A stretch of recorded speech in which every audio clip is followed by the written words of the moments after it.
Solo leveling Jeju island full arc शुरू करने से पहले चलिए पिछले एपिसोड का एक छोटा सा रिकैप देख लेते हैं। पिछले एपिसोड में सुंग जिनवू ने डेमन किंग बर्न को हराया और होली वाटर ऑफ लाइफ तैयार किया।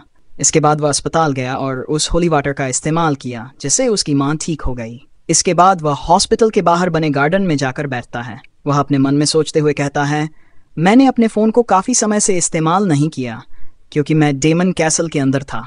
वह अपना फ़ोन चेक करता है और चौंक कर कहता है, इतने सारे मिस कॉल्स। फिर उसके ध्यान में एक न्यूज़ आर्टिकल आता है जिसमें लिखा होता है कि आसमान में एक बीस्ट को उड़ते हुए देखा गया है। जिनवू सोचता है, यार ये न्यूज़ कहीं कैसल के बारे में तो नहीं है ना। उसी समय जिनवू को मिस्टर गो का हंटर एसोसिएशन से फ़ोन आता है। मिस्टर गो कहते हैं, वैसे तुमने न्यूज़ के बारे में तो सुना ही होगा। जिनवू मन में सोचता है, हाँ ये लोग ज़रूर कैसल के बारे में ही बात कर रहे हैं। यार ये न्यूज़ तो काफ़ी तेज़ी से फैल रही है। लेकिन तभी उसे एहसास होता है कि मिस्टर गो किसी और चीज़ के बारे में बात कर रहे हैं। मिस्टर गो एंट मॉन्स्टर्स के बारे में बात कर रहे होते हैं, जबकि जिनवू को लगता है कि वह कैजल के बारे में बात कर रहे हैं। जिनवू कहता है, मैंने अपना फ़ोन चेक नहीं किया, तो क्या आप मुझे बता सकते हैं कि आप किस चीज़ के बारे में बात कर रहे हैं। मिस्टर गो जवाब देते हैं, लगता है तुम्हें कुछ भी नहीं पता। तुम मेरे ऑफिस आ जाओ, मैं वहाँ तुम्हें सब कुछ विस्तार से बताऊंगा। इसके बाद जिनवू हंटर एसोसिएशन पहुँचता है और मिस्टर गो से मिलता है। मिस्टर गो जिनवू को बताते हैं, हमारा ऑपरेशन 4 दिन बाद शुरू होने वाला है। हम जेजू आइलैंड जाने वाले हैं ताकि उन एंट मॉन्स्टर्स को खत्म कर सकें, लेकिन उससे पहले हमें तुम्हारी मदद की ज़रूरत होगी। मिस्टर गो जिनवू से कहते हैं, प्लीज़ हमारे साथ लड़ाई में शामिल हो जाओ। जिनवू अचानक चौंक जाता है। उसे कोई माना वेब्स महसूस होती हैं। उसे देखकर मिस्टर गो पूछते हैं, क्या हुआ, कोई दिक्कत है क्या? जिनवू जवाब देता है, नहीं कोई दिक्कत नहीं, लेकिन मुझे ऐसा लग रहा था कि कुछ हंटर्स बाहर लड़ रहे हैं। मिस्टर गो कहते हैं, बहुत बढ़िया, जैसा मैंने सोचा था, तुम्हारी सेंसिंग एबिलिटी वाकई में काफ़ी तेज है। इसे देखकर मैं काफ़ी प्रभावित हुआ हूँ। इसके बाद मिस्टर गो आगे बताते हैं, एस रैंक हंटर्स जिम के अंदर प्रैक्टिस कर रहे हैं। शायद उन्होंने भी वही चीज़ महसूस की होगी। जिनवू कहता है, क्या एस रैंक हंटर्स? मिस्टर गो जवाब देते हैं, हाँ वो लोग प्रैक्टिस कर रहे हैं क्योंकि जेजू आइलैंड पर रेड के लिए अब सिर्फ 4 दिन बचे हैं। जापानी एस रैंक हंटर्स भी इसमें हिस्सा ले रहे हैं और उनके साथ एस रैंक हंटर गोटोरिजू भी इस रेड में शामिल होंगे। गोटोरिजू का नाम सुनते ही जिनवू चौंक कर कहता है, आप गोटोरिजू की बात कर रहे हैं ना? मिस्टर गो उसे देखते हुए जवाब देते हैं, हाँ मैं गोटोरिजू की ही बात कर रहा हूँ, जापान का सबसे महान हंटर। के बाद मिस्टर गो जिनवू को अपने साथ जिम में ले जाते हैं जहां बाकी सभी एस रैंक के हंटर्स प्रैक्टिस कर रहे होते हैं। उनकी फाइट देखकर जिनवू हैरान रह जाता है। मिस्टर गो मुस्कुराते हुए कहते हैं, आज यहाँ एक ही जगह पर इतने सारे एस रैंक हंटर्स इकट्ठा हुए हैं। ऐसा मौका रोज रोज देखने को नहीं मिलता। जो मैनोवेव्स तुम महसूस कर रहे थे वो यहीं से आ रही थी। जिनवू जिम की लड़ाई पर गौर करता है और कहता है, ऐसा लग रहा है कि मिस्टर बेक फाइट करने में थोड़ी मुश्किलें झेल रहे हैं। पीछे से मिस्टर चोई वहां आते हैं और कहते हैं, तुमने सही कहा, लेकिन मिस्टर बेक अपनी पूरी ताकत के साथ हमला करें तो शायद वो हंटर उन्हें संभाल भी न पाए। जोड़ते हैं, वैसे मिस्टर बेक के पास एक अनोखी एबिलिटी है, जब वो बेहद गंभीर होते हैं तो खुद को एक मॉन्स्टर में ट्रांसफॉर्म कर लेते हैं। अगर जिनवू मन ही मन सोचता है तो आखिरकार वो सभी अफवाहें सच थीं। मिस्टर बेक वाकई में खुद को ट्रांसफॉर्म कर सकते हैं। जिम में मौजूद सभी एस रैंक हंटर्स अपनी अपनी प्रैक्टिस में व्यस्त रहते हैं। तभी उनमें से एक एस रैंक हंटर, जो मिस्टर गोटोरिजू की असिस्टेंट भी होती है, उनसे पूछती है, वैसे वो लड़का कौन है? इस पर उनकी असिस्टेंट जवाब देती है, वो सांग जिनवू है जो हाल ही में एस रैंक हंटर बना है। मिस्टर गोटोयोजी थोड़ा रुचि लेते हुए कहते हैं, तो ज़रूर वो एक असाधारण एस रैंक हंटर होगा। लेकिन उनकी असिस्टेंट सिर हिलाकर कहती है, नहीं वह एक मेज टाइप हंटर है। यह सुनने के बाद मिस्टर गोटो हैरानी से कहते हैं, क्या यह तो नामुमकिन है? लेकिन उनकी असिस्टेंट पूरी तरह आश्वस्त होकर जवाब देती है, नहीं यह सच है, वह वास्तव में एक मेज टाइप हंटर ही है। यह बात ऑफिशियल्स ने भी कंफर्म की है। बाकी सभी एस रैंक हंटर्स जिनवू के बारे में चर्चा करने लगते हैं। तभी मिस्टर गोटो यूजी, जो जापान के शीर्ष हंटर्स में से एक हैं, अपनी असिस्टेंट से कोरियन हंटर्स के बारे में चर्चा करते हुए कहते हैं, क्या ये लोग सच में सोचते हैं कि वे साउथ कोरिया के सबसे मजबूत हंटर्स हैं? ये लोग तो बस सामान्य हंटर्स हैं। इस पर मिस्टर गोटू की असिस्टेंट जवाब देती है, तो आपको भी ऐसा ही लगता है? दोनों जापानी भाषा में बात कर रहे होते हैं, जिससे बाकी लोग उनकी बातचीत समझ नहीं पाते और वे बिना किसी झिझक के खुलकर अपनी राय व्यक्त कर रहे होते हैं। तभी पार्क गसू, जो एक ए रैंक हंटर और नाइट गिल्ड का गिल्ड मास्टर है, इस बातचीत को सुन लेता है। मिस्टर गोटू की असिस्टेंट से वह सीधा सवाल करता है, तुमने अभी क्या कहा कि साउथ कोरिया के हंटर्स बस नॉर्मल हंटर्स हैं? तुम्हें क्या लगता है? फिर वह ठंडे लहजे में आगे कहता है, तुमने सोचा कि अगर जापानी में बात करोगी तो यहाँ किसी को कुछ समझ नहीं आएगा। तुम्हें बता दूं, मुझे जापानी आती है। मैंने हाई स्कूल में इसे अपनी सेकंड लैंग्वेज के रूप में सीखा था, इसलिए मैं साफ साफ समझ सकता हूँ कि तुम लोग क्या बातें कर रहे हो। इतना सुनते ही मिस्टर गोटू की असिस्टेंट थोड़ी असहज महसूस करने लगती है। तभी पार्क गसू का असिस्टेंट भी बीच में आ जाता है और गुस्से से कहता है, क्या तुम्हें पता है तुम किससे बात कर रही हो? ये नाइट गिल्ड के गिल्ड मास्टर हैं। तुम्हारी हिम्मत कैसे हुई हमारे एस रैंक हंटर्स के बारे में इस तरह से बोलने की? मिस्टर पार्क तुरंत उसे रोकते हुए कहते हैं, ठीक है, शांत हो जाओ। तभी मिस्टर गोटू की असिस्टेंट मिस्टर पार्क की ओर देखती है और कहती है, कहीं आप जेजू आइलैंड की रेड ज्वाइन करने की तो नहीं सोच रहे हैं? वैसे मैं आपको बता दूं कि उसमें सिर्फ एस रैंक हंटर्स को ही अनुमति दी गई है। इस पर पार्क गसू बिना झिझक जवाब देता है, तो क्या तुम मुझसे लड़ने की सोच रही हो? इसके बाद वह महिला खुद का परिचय देती है, मेरा नाम नेकावा है और मैं जापान की एक ए रैंक हंटर हूँ। शायद तुम्हें लग रहा होगा कि मैं सिर्फ एक दुभाषिया हूँ, लेकिन मैं उससे कहीं ज्यादा हूँ।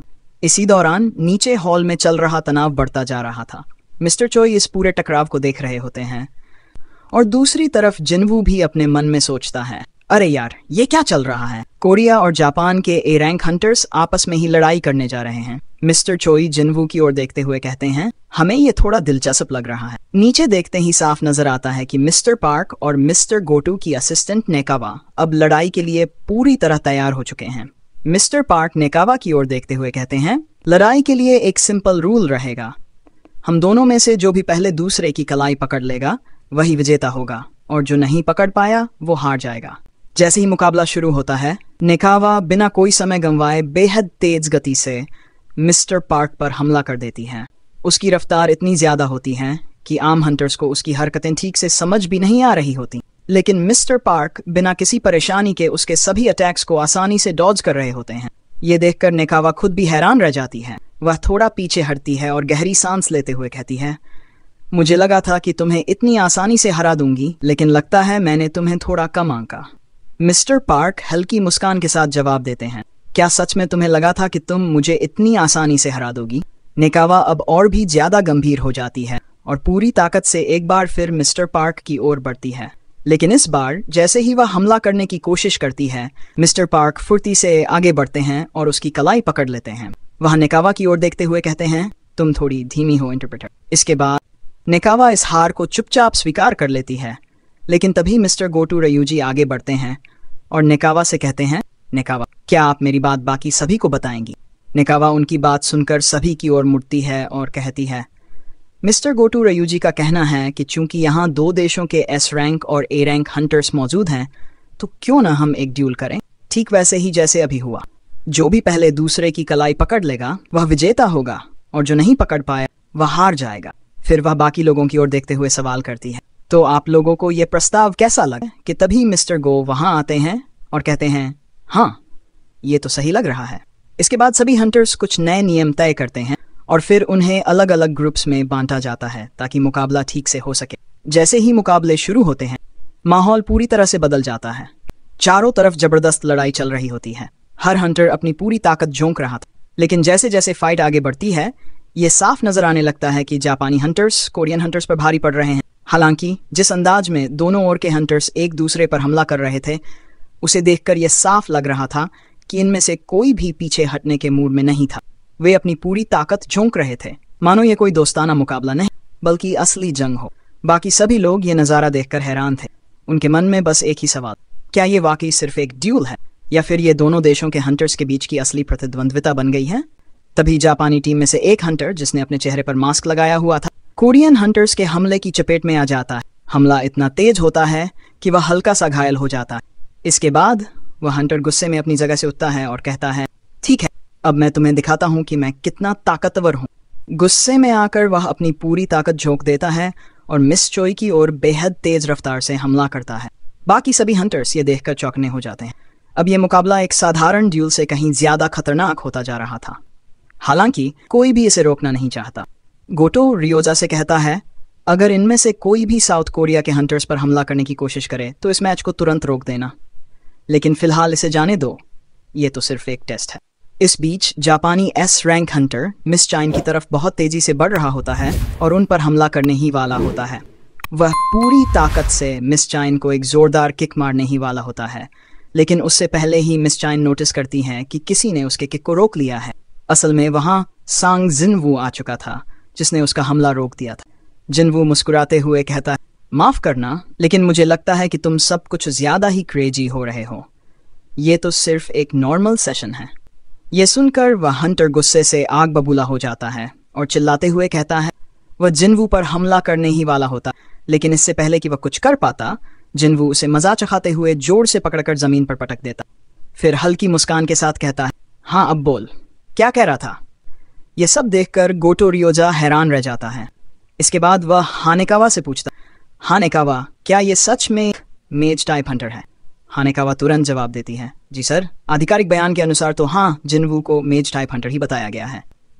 लेकिन जिनवू की जबरदस्त स्पीड देखकर गोटो थोड़ा कंफ्यूज हो जाता है और सोचता है, क्या यह सच में एक मेज टाइप हंटर है? इसके बाद जिनवू मिस चाइन की ओर मुड़कर कहता है, मिस चाइन, वैसे मुझे लगता है कि साउथ कोरिया की टीम को अब हार मान लेनी चाहिए। आप लोग वैसे भी हार चुके हो, तो फिर हार स्वीकार क्यों नहीं कर रहे? इस पर मिस चाइन जवाब देती हैं, हाँ ठीक है। दूसरी तरफ मिस्टर बेक खुद से काफी नाराज होते हैं। वो अपने मन में सोचते हैं, हम जापानी हंटर्स से ज्यादा ताकतवर नहीं हैं, यहाँ तक कि मैंने खुद को एक मॉन्स्टर में ट्रांसफॉर्म भी कर लिया था, फिर भी। इसी बीच मिस हानेकावा मिस्टर गोटो की बातें जिनवू को ट्रांसलेट करके बता रही होती हैं। वह जिनवू से कहती है, मिस्टर गोटो आपसे कुछ कहना चाहते हैं। वो पूछ रहे हैं, क्या आप उनके साथ 1-on-1 फाइट करेंगे? जिनवू गोटो की ओर देखता है और मन में सोचता है, 1-on-1 फाइट? क्या ये देखना चाहता कि मैं कितना स्किल्ड हूँ, लेकिन मुझे नहीं पता कि इसकी असली मंशा क्या है। लेकिन हाँ, ये मेरे लिए एक बेहतरीन मौका है। मैं देख सकता हूँ कि डेमन कैसल से बाहर आने के बाद मैं कितना ताकतवर बन चुका हूँ। दूसरी तरफ मिस्टर गोटो जिनवू की तरफ देखते हैं और मन में सोचते हैं, आखिरकार ये मेरे सामने मुस्कुरा कैसे सकता है। इस बीच मिस हानेकावा मिस्टर गोटो को बताती हैं, मिस्टर गोटो, सांगवू आपके साथ फाइट के लिए तैयार है, लेकिन उसकी एक शर्त है। मिस्टर गोटो हैरानी से पूछते हैं, शर्त? कौन सी शर्त? हाँ बताओ, क्या शर्त है? मिस हानेकावा जवाब देती हैं, सर वो कह रहे हैं कि आपकी फाइट इनविटेशन को एक्सेप्ट करेंगे, लेकिन सिर्फ एक कंडीशन पर आपको अपनी पूरी ताकत से लड़ना होगा। मिस्टर गोटो ये सुनकर गुस्से से भड़क जाते हैं। वो मन में सोचते हैं, सीरियसली ये सच में मुझसे लड़ना चाहता है? आसपास मौजूद बाकी हंटर्स भी हैरान होते हैं। वो सोच रहे होते हैं, भाई साहब ये चल क्या रहा है? ये बंदा पागल हो गया है क्या? जापान के सबसे ताकतवर हंटर्स में से एक मिस्टर गोटो को चैलेंज कर रहा है। लेकिन मिस्टर गोटो के चेहरे पर एक अलग ही एक्सप्रेशन होता है। वो मन में सोचते हैं, ये काफी इंटरेस्टिंग है। वैसे भी एस रैंक हीलर सिजू यहीं पर मौजूद हैं। अगर मुझे कोई भी गंभीर चोट लगती है तो वो मुझे आसानी से हील कर सकती हैं। इसके बाद वो मिस सिजू की ओर देखते हुए कहते हैं, सिजू अगर कोई भी घायल होता है तो उसे हील कर देना, और हाँ इसे भी हील कर देना। वैसे भी कुछ ही मिनटों में इसे तुम्हारी जरूरत पड़ने वाली है। ये कहते हुए वो जिनवू की तरफ इशारा करते हैं। जिनवू भी उनकी ओर देख रहा होता है बिना किसी डर के। जिनवू मन ही मन सोच रहा था, ठीक है बेटा, देख लूंगा तुझे। इस बीच मिस चाइन अपने मन में सोच रही थी, वैसे ये लड़ तो सकता है, लेकिन रुकिए एक मिनट। इसने ए रैंक के डंजो के बॉस को और साथ ही 100 से भी ज्यादा हाई रैंकर्स को अकेले हराया था। मिस चाइन, आज आपने अपनी नाक के ऊपर रुमाल क्यों नहीं बांधा हुआ है? आज तो यहाँ बहुत सारे हंटर्स हैं। मिस चाइन ने जवाब दिया, हाँ मैंने अपनी नाक कवर नहीं की है, क्योंकि जब हम लोग जेजू आइलैंड पर रेड करने जाएंगे तो वहां पर भी तो हम ऐसा नहीं करेंगे, इसलिए मैं इस चीज की प्रैक्टिस कर रही हूँ। फिर उन्होंने पूछा, वैसे मिस्टर सांग जिन के बारे में क्या कह रहे थे आप? क्या सांग जिन लड़ पाएगा? इस पर मिस्टर बेग ने आत्मविश्वास से कहा, हाँ बिल्कुल, कोई दिक्कत नहीं होगी। मिस्टर ने थोड़ा हैरान होकर पूछा, तो क्या आप उसे इस लड़ाई के लिए रोकना नहीं चाहेंगे? मिस्टर बेग ने हल्की मुस्कान के साथ जवाब दिया, हाँ मानता हूँ कि मिस्टर गोटो यूजी जैसा अपोनेंट होना थोड़ा मुश्किल हो सकता है। इस पर मिस चाइन ने चौंकते हुए कहा, तो फिर भी आप उसे क्यों नहीं रोक रहे हैं? मिस्टर बेग ने शांत स्वर में समझाया, जो आप सोच रही हैं वही तो मैं भी सोच रहा हूँ। आखिरकार आप भी तो सांग जिनवू की स्किल्स देखना चाहती हैं, है ना? उसकी फाइटिंग स्किल्स का असली स्तर। फिर भी मिस्टर बेग के मन में कुछ और चल रहा था। वह सोच रहे थे, अगर सच में मिस्टर सांग जिनवू ऐसा हंटर है जो कि लेवल अप कर सकता है, तो वह तब से लेकर अब तक और भी ज्यादा ताकतवर हो गया होगा। अब अगर जिनवू मिस्टर गोटो जैसे खतरनाक हंटर को टक्कर देने में सक्षम है, तो यह साबित हो जाएगा कि वह सच में लेवल अप कर सकता है। जिनवू ने आत्मविश्वास से कहा, चलो फिर शुरू करते हैं। लेकिन जिनवू के अपनी बात खत्म करने से पहले ही मिस्टर गोटो बिजली की रफ्तार से उस पर हमला कर देते हैं, पर जिनवू उनके इस अटैक से आसानी से बच जाता है। मिस्टर गोटो ने ठंडी हंसी के साथ कहा, ओह बच गए। उन्होंने मन ही मन सोचा, ये कोई साधारण हंटर नहीं है, एक मेज टाइप का हंटर है, लेकिन मैं इसे हल्के में नहीं ले सकता। इसकी मूवमेंट्स बेहद तेज हैं और इसके फुटस्टेप्स इतने साइलेंट हैं कि पता ही नहीं चलता। लेकिन फिर उन्होंने खुद को संभालते हुए सोचा, हाँ ये दूसरों को चकमा दे सकता है लेकिन मुझे नहीं। जिनवू अपने मन में सोचते हुए कहता है, मैं इसे सेंस कर पा रहा हूँ। ये हंटर बाकी एस रैंक के हंटर से थोड़ा अलग है, लेकिन मैं फिर भी इसके सारे अटैक्स को डॉज कर सकता हूँ। जिनवू इजली मिस्टर गोटो के अटैक्स को डॉज कर रहा होता है। इसे देखकर मिस्टर गोटो का तो पूरा दिमाग खराब हो जाता है। गुस्से में भड़कते हुए वो कहते हैं, ये फिर से हंस रहा है। जापानी एस रैंक के हंटर्स आपस में, क्या हमें इन्हें रोकना चाहिए? एक हंटर घबराते हुए कहता है। दूसरा हंटर जवाब देता है, ऐसा लग रहा है कि मिस्टर गोटो सच में गुस्से में है। बाकी सभी हंटर्स भी हैरानी में वही बातें कर रहे होते हैं। ये तो बहुत ज्यादा तेज है, ये इसके अटैक्स को कैसे डॉजेस कर पा रहा है? मैं तो उसकी मूवमेंट्स को अपनी आंखों से ट्रैक भी नहीं कर पा रहा हूँ और ये उसे उसी स्पीड में डॉज कर रहा है। सांग जिनवू हर अटैक से बच रहा था, लेकिन सामने वाला जापान का सबसे स्ट्रॉन्गेस्ट हंटर्स में से एक था और उसके अटैक्स को इस तरह अवॉइड करना, ये तो मिस्टर गोटो की बेइज्जती थी। सब यही सोच रहे थे, कहीं मिस्टर गोटो उसे ज्यादा घायल ना कर दें, लेकिन जिनवू उसे और ज्यादा गुस्सा दिला रहा था। मिस्टर चोई वहां आते ही चौंकते हुए कहते हैं, अरे मैं तो बस थोड़ा सा बाहर क्या गया और यहाँ तो एक जबरदस्त मैच शुरू हो गया। उधर मिस्टर गोटो यूजी का पूरा दिमाग खराब हो चुका था। वो गुस्से में बड़बड़ाते हैं, ये बार बार मेरे अटैक्स को डॉज कैसे कर पा रहा है? बार बार इतना लकी कैसे हो सकता है? लेकिन तभी वो अपना माइंड बदल लेते हैं। ठीक है, अब मैं इसे खत्म कर दूंगा। गोटो यूजी आग की तरह भड़कते हुए बिजली जैसी स्पीड से जिनवू की तरफ अटैक करने के लिए दौड़ पड़ते हैं। तभी जिनवू का सिस्टम अलर्ट करता है, चेतावनी, तुम्हारा दुश्मन तुम्हें मारने की कोशिश कर रहा है। जिनवू कहता है, क्या? और फिर वो उस अटैक को भी डॉज कर लेता है। वो सोचता है, अगर मैं इसे ऐसे खेलता रहा तो मेरा सिस्टम मुझे जल्दी एक अर्जेंट क्वेस्ट देगा, जैसा वांग डोंगसू और कैंग के साथ हुआ था। जिनवू मिस्टर गोटो रिजी से कहता है, अगर मैं थोड़ा सा भी लेट हो जाता तो मैं अपनी आंखें खो देता, क्योंकि मिस्टर गोटो रिज ने जिनवू की आंखों पर बहुत तेजी से अटैक किया था, लेकिन जिनवू ने उसे रोक लिया। मिस्टर गोटो रिज अपने मन में सोचते हुए कहते हैं, आखिरकार ये कितना ताकतवर है, इसने मेरे हाथ को पकड़ लिया। जिनवू से पूछते हैं, क्या तू मेरे साथ खेल रहा है? जिनवू कहता है, मुझे नहीं पता कि तुम क्या कह रहे हो, लेकिन अब मुझे चैलेंज मिल चुका है तो मैं बताता हूँ कि मैं क्या कर सकता हूँ। इसके बाद सांग जिनवू और मिस्टर गोटो रिजी दोनों तेजी से एक दूसरे की ओर बढ़ते हैं, एक दूसरे पर अटैक करने के लिए। बाकी सभी हंटर्स ये देख लेते हैं कि बहुत बड़ा कारनामा होने वाला है और इसीलिए जाय हंटर और साउथ कोरिया के हंटर्स दोनों को रोक लेते हैं।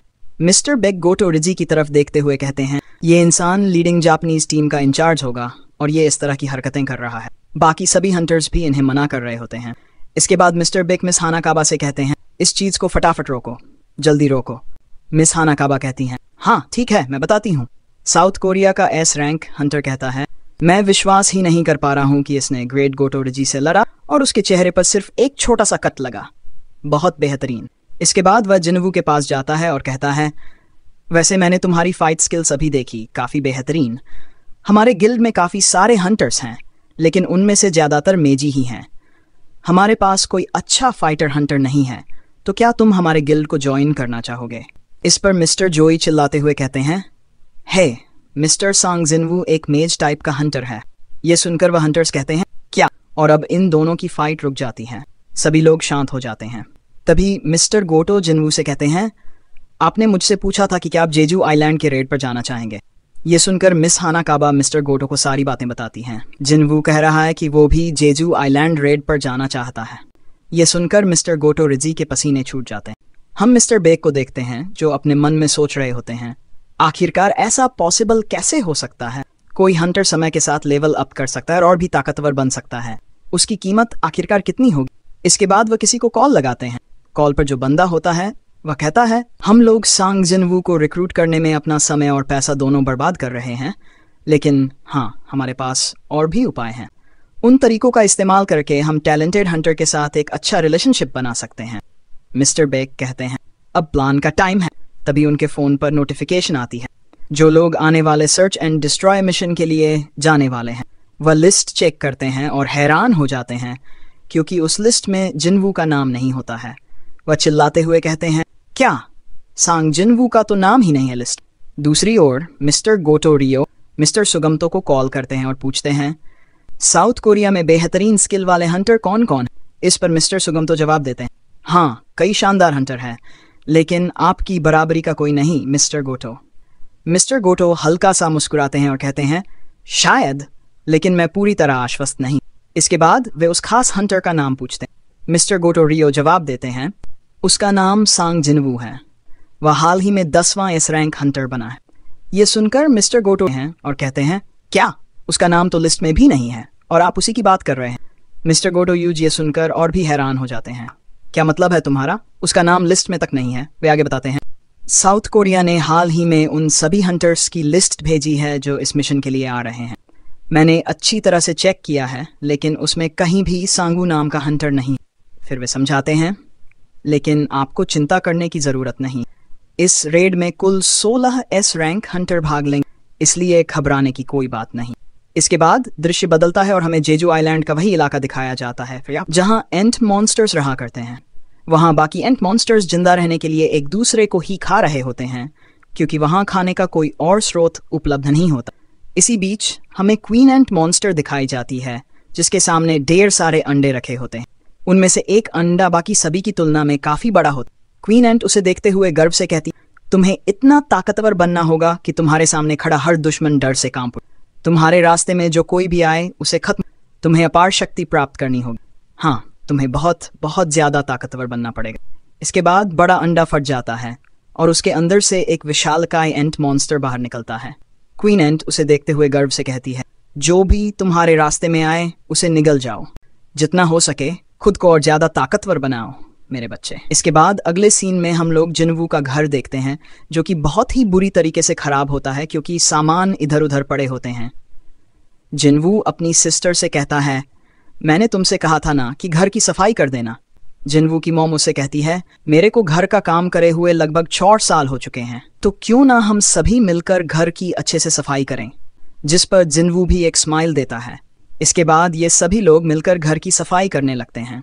जब ये लोग काम कर रहे होते हैं तभी इसी दौरान जिनवू की जो माँ होती है वो जिनवू से पूछती है, वैसे जिनवू तुम्हारे पिता का कोई पता चला? जिनवू भी सोचता है, क्या मैं इनको क्या जवाब दूं? इसके बाद जिनवू उन्हें बोलता है, नहीं। जिनवू अपने मन में सोचते हुए कहता है, मुझे नहीं मालूम। जब मैं अपनी मॉम को यह बात बताऊंगा कि मैं अपने फादर के नक्शे कदम पर चलकर मैं भी एक हंटर बन गया, तो उसके बाद वो क्या कहेंगी। और वो इस पुराने अपार्टमेंट को छोड़ के नया अपार्टमेंट भी नहीं लेना चाहती हैं, क्योंकि उन्हें लगता है कि शायद एक दिन यहाँ पर जरूर आएंगे। ऐसा नहीं है कि हमारे पास पैसे नहीं हैं।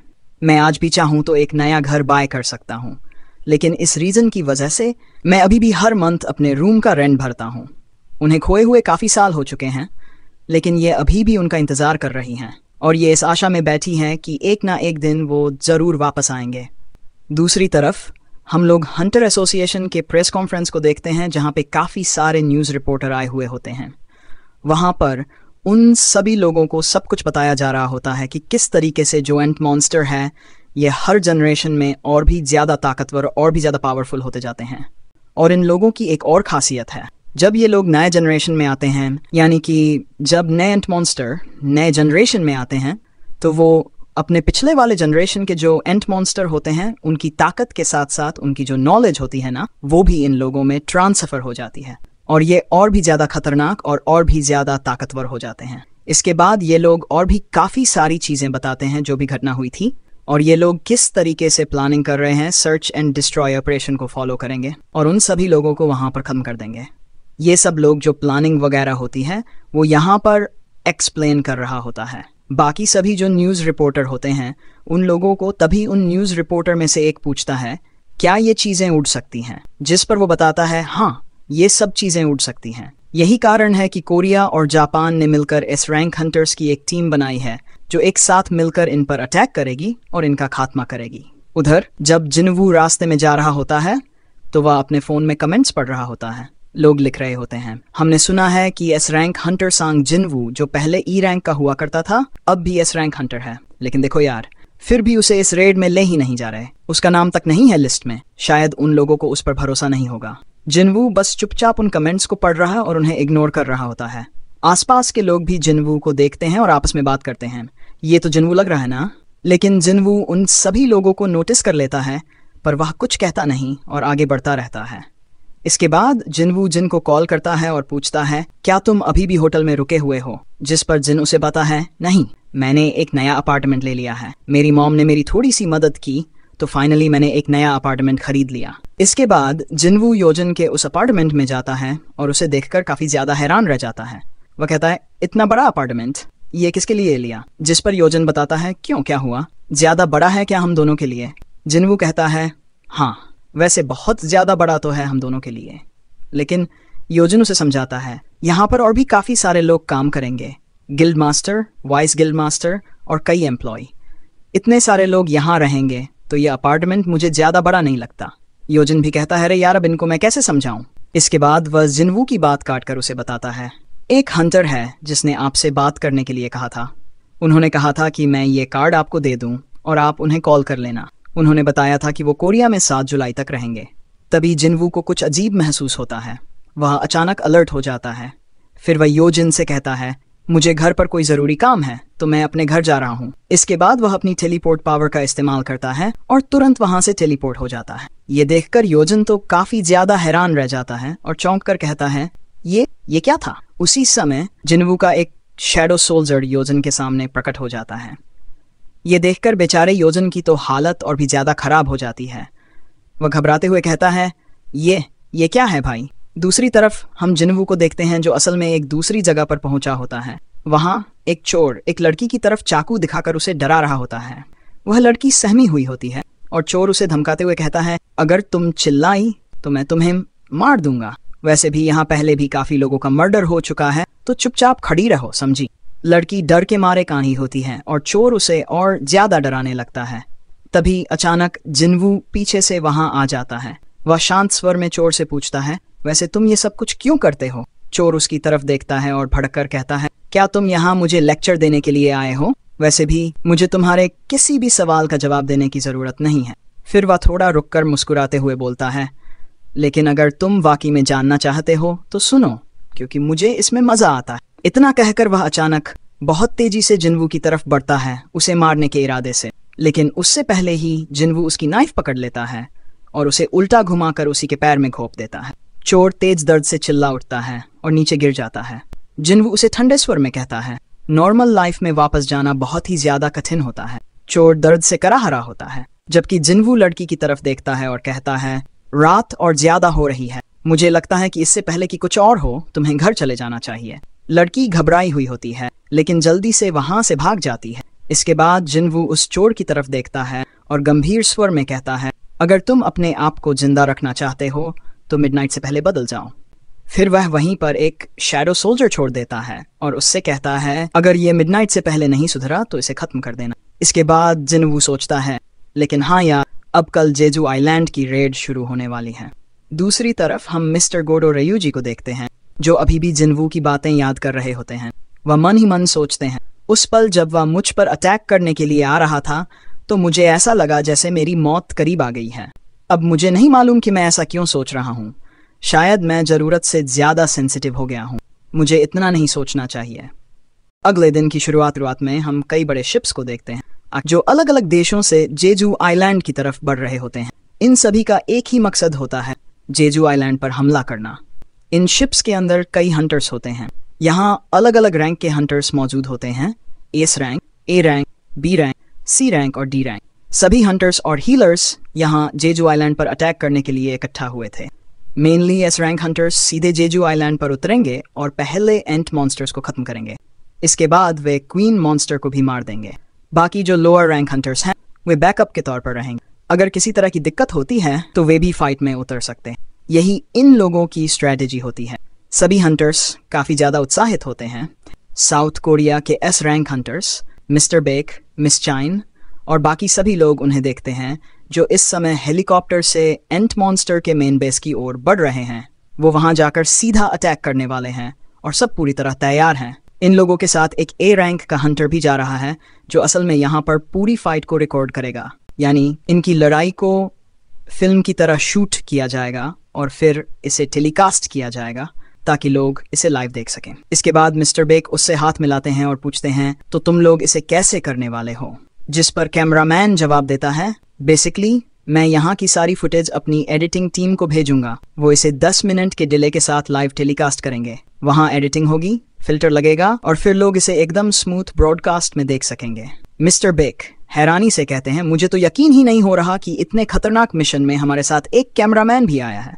आखिरकार मिस्टर को सोच क्या रहे हैं। इसके बाद ये सभी लोग थोड़ी और बातचीत करते हैं और तभी वो ए रैंक का हंटर, जो कैमरामैन भी है, अभी भी थोड़ा बहुत डर महसूस कर रहा होता है। हाँ, हालांकि वो ए रैंक का हंटर है, लेकिन फिर भी इतने बड़े रेड मिशन पर जाना, जहां एस रैंक हंटर्स तक नर्वस हैं, किसी के लिए भी आसान नहीं। मिस्टर बेक उसकी ओर देखते हैं और कहते हैं, तुम्हें नर्वस होने की जरूरत नहीं है। शायद हमारे साथ कैमरामैन इसलिए भेजा गया होगा क्योंकि उन लोगों को लगता है कि ये जो चौथा रेड मिशन होने वाला है वो पूरी तरह सफल रहेगा। इस पर कैमरामैन हल्का मुस्कुराता है और कहता है, हाँ चलो ठीक है, थैंक्स, हल्की मुस्कान के साथ कहता है। उसी वक्त मिस्टर बेक के साथ मौजूद एक एस रैंक हंटर बोलता है, हम सब जानते हैं ये पहली और आखिरी बार होगा जब सिविलियंस को एस रैंक रेड को लाइव देखने का मौका मिलेगा। हम पहले ही 3 बार इस मिशन में फेल हो चुके हैं।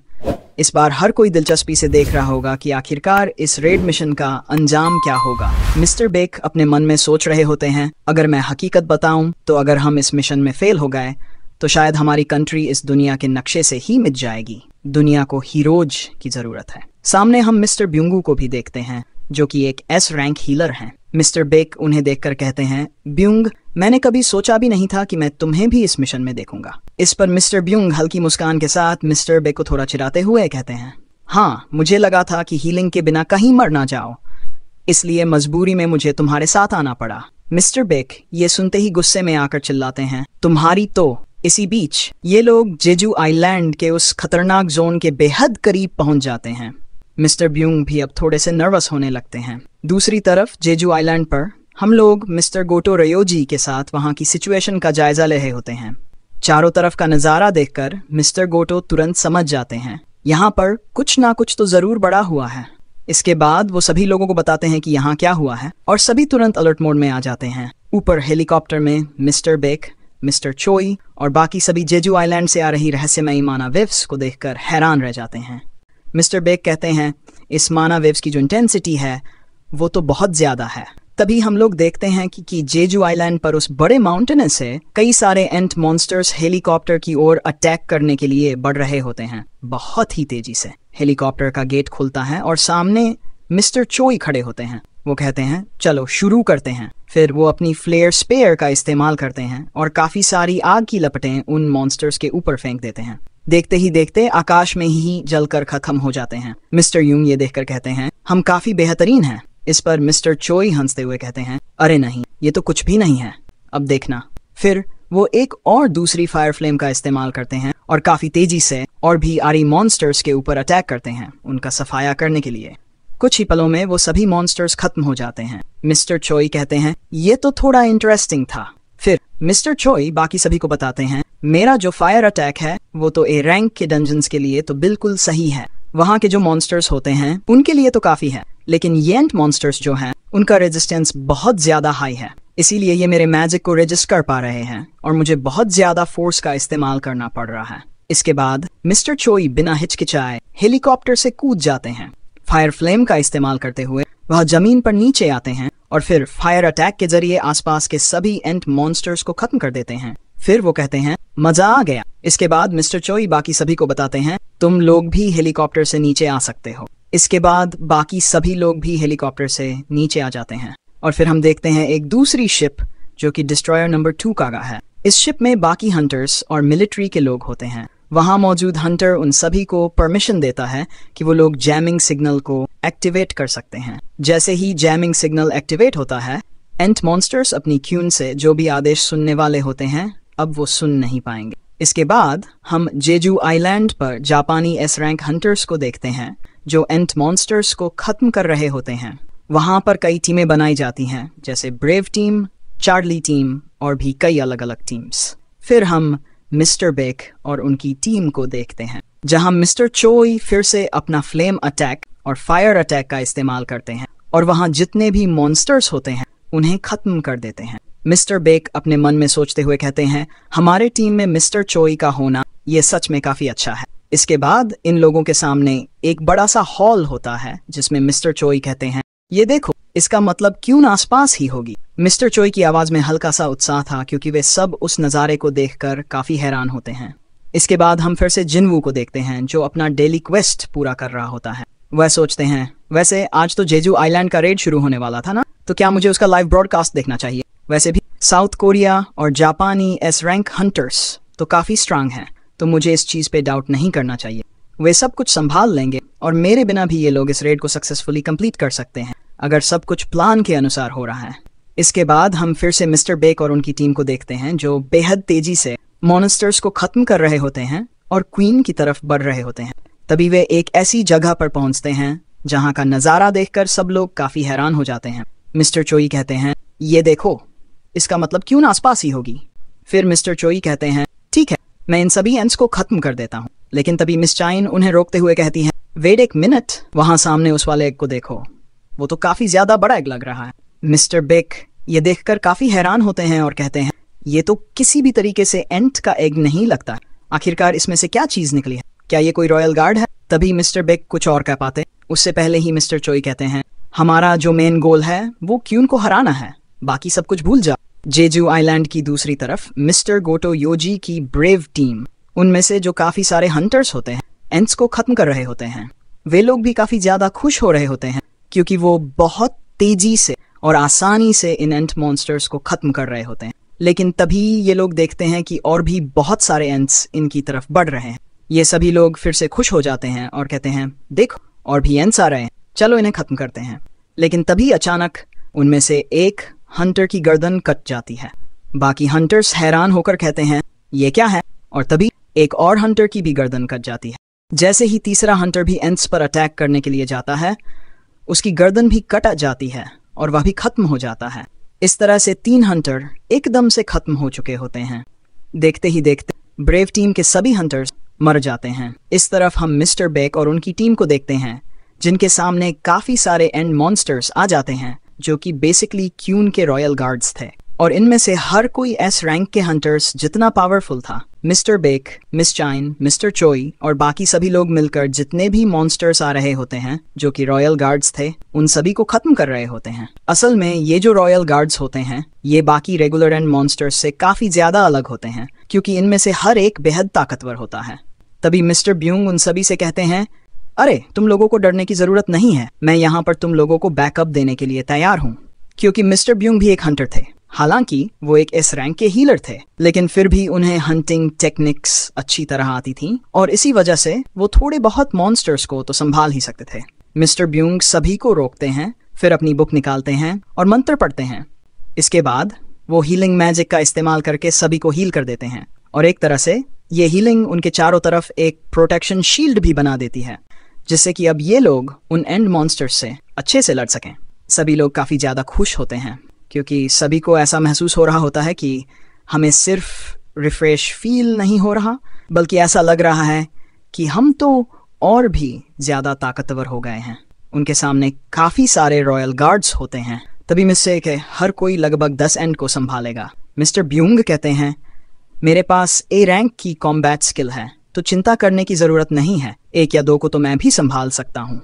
तभी मिस्टर बेक कहते हैं, मैं इतना ज्यादा क्रेजी भी नहीं हूँ कि एक हीलर के ऊपर डिपेंड रहूं, तुम सिर्फ पीछे खड़े रहो और हमें बैकअप देते रहो, इन लोगों को तो मैं संभाल लूंगा। एलन की दूसरी तरफ जो दूसरी टीम होती है वो ब्रेव टीम के पास जाती है क्योंकि उनकी आवाज आ नहीं रही होती, इसलिए उन्हें लगता है कि शायद कुछ गड़बड़ है या कोई बड़ी दिक्कत हो गई है। तेजी से वो लोग वहां पहुंचते हैं, लेकिन जैसे ही उनकी नजर अपने साथियों पर पड़ती है तो वो हैरान रह जाते हैं।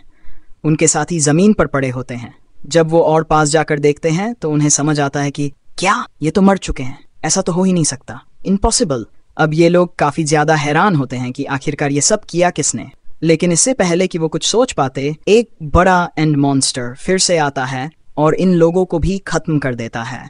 इसके बाद हम फिर से मिस्टर बेक और उनकी टीम को देखते हैं। इन लोगों ने काफी ज्यादा समय लगा दिया होता है इन एंड मॉन्स्टर्स से फाइट करने में। तभी मिस्टर चोई कहते हैं, अरे नहीं, हम लोगों ने सिर्फ 5 मिनट लगाए इन सभी एंड मॉन्स्टर्स को खत्म करने में, हम तो काफी ज्यादा तेज हैं। मिस्टर बेक अपने मन में सोचते हुए कहते हैं, ये सब कुछ हो पाया सिर्फ मिस्टर ब्यूंग की वजह से, क्योंकि उसने हमारी ऊपर अपनी हीलर पावर का इस्तेमाल किया था, जिससे हम लोग और भी ज्यादा ताकतवर हो गए।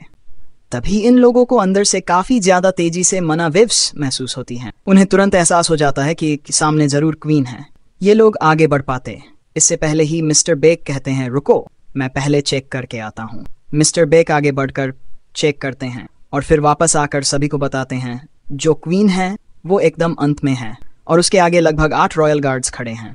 मिस्टर बेक अपने मन में सोच रहे होते हैं, ये जो रॉयल गार्ड्स हैं ये काफी ज्यादा स्ट्रांग हैं। ये एस रैंक हंटर्स जितने पावरफुल हैं, हमें इन पर तेजी से अटैक करके इन्हें खत्म करना पड़ेगा। इसी बीच इन लोगों के साथ जो हंटर आया होता है वो कहता है, मिस चाइन, मैं क्वीन को देखता हूँ, आप रॉयल गार्ड्स को देखिए। मिस चाइन भी सहमति में सिर हिलाते हुए कहती हैं। फिर मिस्टर चोई अपनी फायर अटैक का इस्तेमाल करते हैं और उन मॉन्स्टर्स को खत्म करने लगते हैं। बाकी सभी हंटर्स भी अपना अपना काम कर रहे होते हैं और लगातार मॉन्स्टर्स को खत्म कर रहे होते हैं। साथ ही मिस्टर बेग भी अपने मॉन्स्टर फॉर्म में ट्रांसफॉर्म हो जाते हैं, जो कि काफी ज्यादा खतरनाक दिख रहे होते हैं। ये देखकर मिस चाइन अपने मन में सोचते हैं, ओह, तो मिस्टर बेग की यही बीस्ट फॉर्म है। इसी दौरान उनके साथ जो हंटर आया होता है वो क्यून की तरफ तेजी से बढ़ रहा होता है। वो मिस चाइन से कहता है, मिस चाइन, आप तैयार है ना? इन लोगों को आप संभाल लीजिए, मैं क्यून के पास जा रहा हूँ। मिस चाइन भी तुरंत जवाब देती हैं, हाँ जाओ।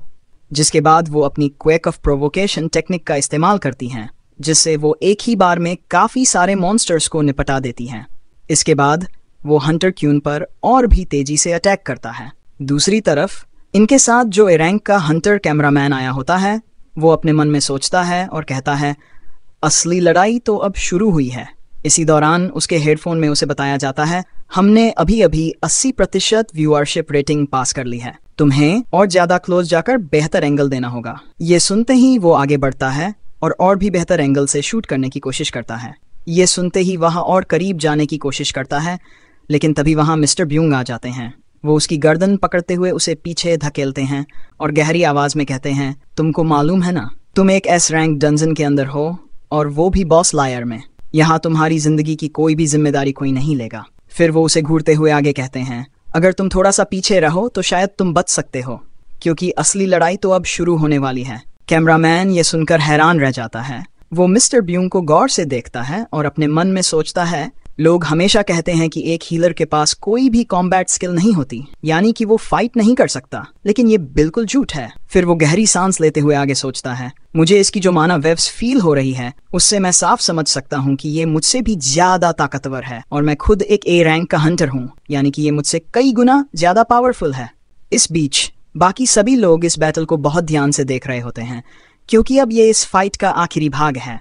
लाइव टेलीकास्ट करने वाली टीम भी काफी ज्यादा खुश होती है, क्योंकि उनकी रेटिंग 85% से भी ज्यादा हो गई थी। ये उनके लिए एक नया रिकॉर्ड होता है और सभी लोग उत्साहित हो जाते हैं। इस तरफ हम मिस्टर बेग और उनकी टीम को देखते हैं, जो कि क्यून के ऊपर एक साथ चारों तरफ से अटैक कर देते हैं। इसी दौरान बाइकोनू भी अपने तेज पंजों से क्वीन पर हमला करते हुए कहता है, क्वीन से डरने की जरूरत नहीं है, वो अपने गार्ड्स के बिना कुछ भी नहीं है। लेकिन तभी क्वीन अपने मुंह से जहरीला अटैक करती है, जो सीधे बाइकोनू और डोंगवुक को लग जाता है। लेकिन इसी दौरान माइन बंग अपनी स्पेल बुक का इस्तेमाल करके दोनों को पूरी तरह से हील कर देता है।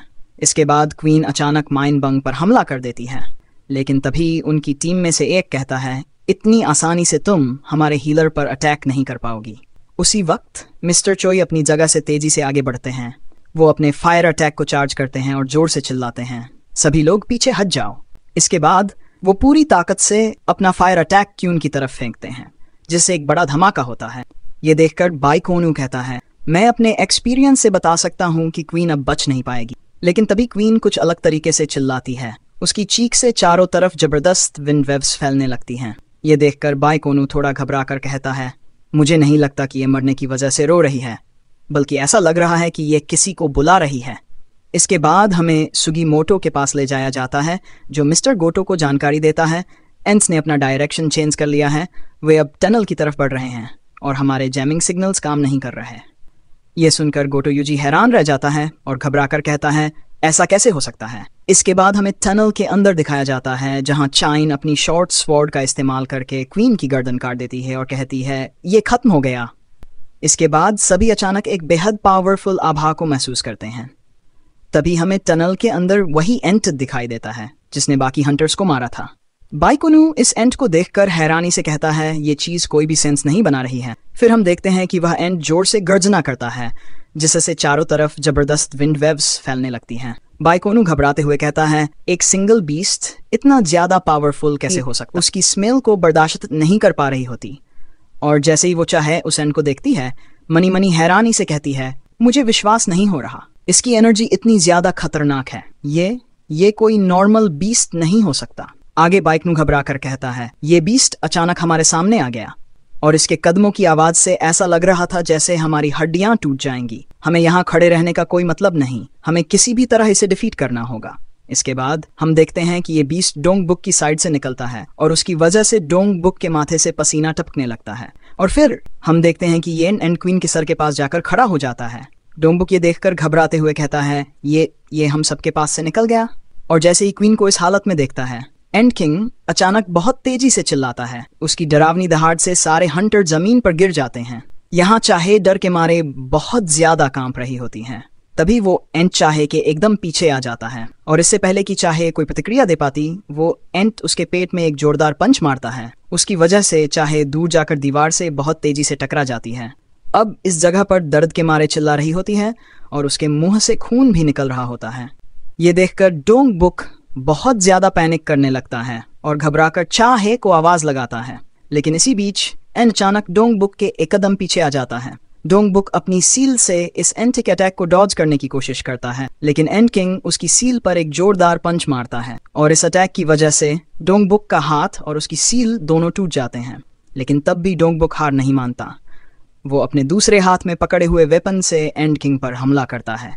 लेकिन जैसे ही वो वार करता है, एंट किंग उसका हाथ पकड़ लेता है और फिर बिना किसी झिझक के डोंगबुक का हाथ उखाड़ देता है। इसके बाद एंट किंग अब बाइकोनू की तरफ बढ़ने लगता है, लेकिन इससे पहले कि वो हमला करे, बाइकोनू घबराकर बहुत जोर से चिल्लाता है। लेकिन एंट किंग रुके बिना सीधे बाइकोनू के राइट शोल्डर पर एक खतरनाक हमला कर देता है। ये देखकर चाजोंग भी बिना समय गंवाए एंट किंग पर अटैक करने की कोशिश करता है, लेकिन जैसे ही वो वार करने के लिए आगे बढ़ता है, एंट किंग उससे भी तेजी से रिएक्ट करता है और अपने पंजों से सीधे चाजोंग की चेस्ट पर हमला कर देता है। इस खतरनाक अटैक की वजह से चाजोंग के शरीर से बहुत ज्यादा खून बहने लगता है। लेकिन इसी बीच हम देखते हैं कि लाइम तेगू एकदम एंग के पीछे आ चुका होता है। मनी मनी ये कहता है मेरे पास एकदम क्लियर शॉट है और मैं इतने पास से मिस नहीं करने वाला। इसके बाद लाइम तेगू बिना कोई देरी किए के ऊपर फायर कर देता है। लेकिन हम ये देखते हैं कि एंट किंग अपने हाथों से उस एरो को पकड़ लेता है। ये देखकर लाइम तेगू बहुत ज्यादा हैरान हो जाता है और मनी मनी हैरानी से कहता है इसने मेरे अटैक को ब्लॉक कर लिया है। आगे हम देखते हैं कि एंट किंग उस एरो को पूरी तरह से डिस्ट्रॉय कर देता है और फिर तेजी से लाइम तेगू के पास आकर उसे एक जोरदार पंच मारता है। लाइम तेगू को मारने ही वाला होता है, लेकिन ठीक उसी वक्त डोंगबुक आ जाता है और एंट किंग के ऊपर एक जोरदार पंच मारता है। इस अटैक की वजह से एंट किंग थोड़ा सा पीछे हट जाता है। डोंगबुक हंसते हुए कहता है तुमने मेरे हाथ को काट दिया था, लेकिन हमारे पास माइन बंग है। और हम ये देखते हैं कि माइन ने डोंगबुक को पूरी तरह से हील कर दिया होता है। आगे हम देखते हैं कि माइन ने अपनी एबिलिटी का यूज करते हुए अपनी प्रेजेंस को छुपा लिया है और हमें ये बताया जाता है कि ये एक सेल्फ डिफेंस स्किल है। ये स्किल कैमफ्लाज की तरह काम करती है और अपने सारे ट्रेस को मिटा देती है। लेकिन इस एबिलिटी का एक डाउनफॉल है, क्योंकि इस एबिलिटी के यूज करते समय इसका यूजर खुद को हील नहीं कर सकता। लेकिन फिर भी ये स्किल हीलर्स के लिए बहुत ज्यादा फायदेमंद है और अगर वो बीस्ट मुझे पहले मारने की कोशिश करेगा तब भी वो मुझे लोकेट नहीं कर पाएगा। जब तक मेल टीम के पास हील है तब तक ये बीस्ट उन्हें आसानी से हरा नहीं पाएगा। आगे हम देखते हैं कि एंट किंग डोंगबुक के पाम को पकड़ लेता है और उसे घुमा घुमा के जमीन में पटक देता है। इस अटैक की वजह से डोंगबुक को बहुत ज्यादा चोट लगती है, तो इसलिए माइन बंग उसे हील करता है। लेकिन इसके बाद एंट किंग को माइन बंग की लोकेशन मिल जाती है। ये देखकर माइन बंग बहुत ज्यादा घबरा कर कहता है जो मेरे डिस्गाइज स्पेल है वो अभी तक एक्टिवेट है और इसलिए इस बीस्ट को ये पता नहीं होगा कि मैं कौन सी जगह में हूँ। और फिर हम देखते हैं कि एंट किंग माइन बंग की तरफ बढ़ने लगता है। ये देखकर बाइकोनू माइन बंग का नाम चिल्लाता है, लेकिन फिर हम ये देखते हैं कि एंट किंग ने माइन बंग को मार दिया होता है। ये देखकर बाइकोनू बहुत ज्यादा शॉक में चला जाता है, लेकिन यहाँ माइन बंग अपने आखिरी शब्दों में कहता है तुम यहाँ से भाग जाओ। आगे हम ये देखते हैं कि एंट किंग माइन बंग के सर को खा जाता है। ये देखकर सभी लोग बहुत ज्यादा शॉक में चले जाते हैं। लेकिन फिर बाइक नू गुस्से में एंड के ऊपर हमला कर देता है। लेकिन हम ये देखते हैं कि एंड किंग बाइक नू की गर्दन को पकड़ लेता है और इस वजह से बाइक नू अपने असली रूप में आ जाता है। इसके बाद हम देखते हैं कि एंड किंग के मुंह के अंदर से माइन बंग बाइक नू को भागने के लिए बोल रहा होता है। ये सुनकर बाइक नू को एंड किंग के ऊपर बहुत ज्यादा गुस्सा आ जाता है और इसके बाद एंड किंग बाइक नू से कहता है, तुम लोग बहुत ज्यादा कमजोर हो। इसके बाद हमें यह बताया जाता है कि इस बीस्ट को शरीर को खाने की वजह से लाइफ फोर्स मिल चुकी है, क्योंकि जब इसने उस पल्सन को कंज्यूम किया था तो इसलिए इसे उस पल्सन की सारी एबिलिटी, नॉलेज और स्ट्रेंथ मिल चुकी है।